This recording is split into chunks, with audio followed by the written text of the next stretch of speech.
Ето, снимам Денис как прави палачинки в събота сутринта. Извинявам се за шума от пералнята. Надявам се да се чувам. Сега разбърква с места добре, за да не се получат какво? Палачинки. Не палачинки, буци. Трябва да се разбие добре, защото трябва да е много гладка с места. Може ли да ти задам един въпрос? Да. Знаеш ли това как се обръщат палачинките във въздуха? Можеш ли така да направиш и ти? После да ни демонстрираш? Добре. Ще се опиташ ли? Правил ли си преди така? Не? За първи път? Има ли опасност палачинката да се залепи на тавана? Да. Има опасност, добре. Айде бъркай по-добре сега. Според теб трябва ли да се добави малко вода още? Да. Добре. До след малко. Разказвай какво ще правиш сега, докато снимам. Вече сме готови да сме станали. Да. Сега слагаме медицина, да се изпърша. Добре, малко трябва много. Добре, не простая. Не може хубаво чиганчето с от всички страни. Няма да пръска. Вече много просто. Не прекалявай с мазнината. С какво мажеш в момента? С маслоце и оля.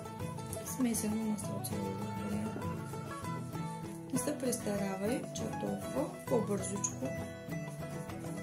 Как? Айде, готово е. Сега.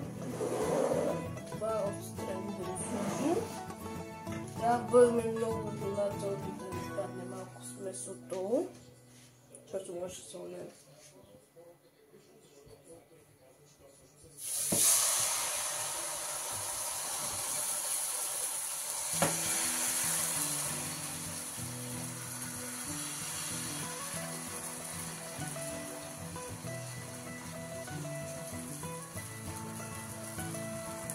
Така, майче е готова.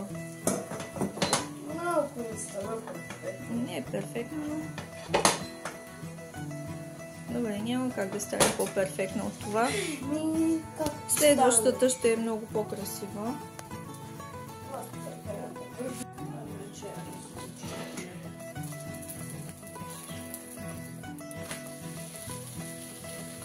Добре.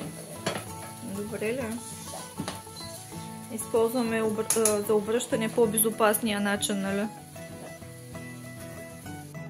И остана последния етап от палачинките. И това е да ги намажем и да ги хапнем. В случая ще намажем с сладко от малини.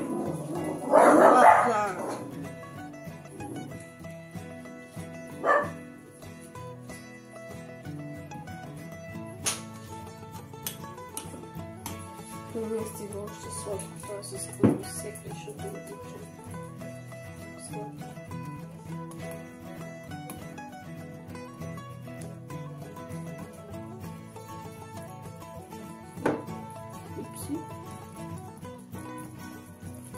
Добре, готово.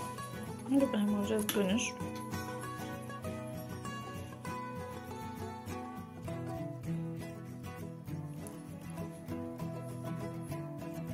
Малко капи.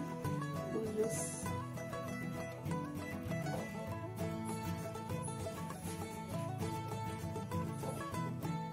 И какво ще правиш сега?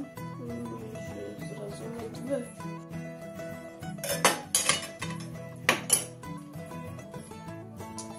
И ето го нашата съвършена палачинка.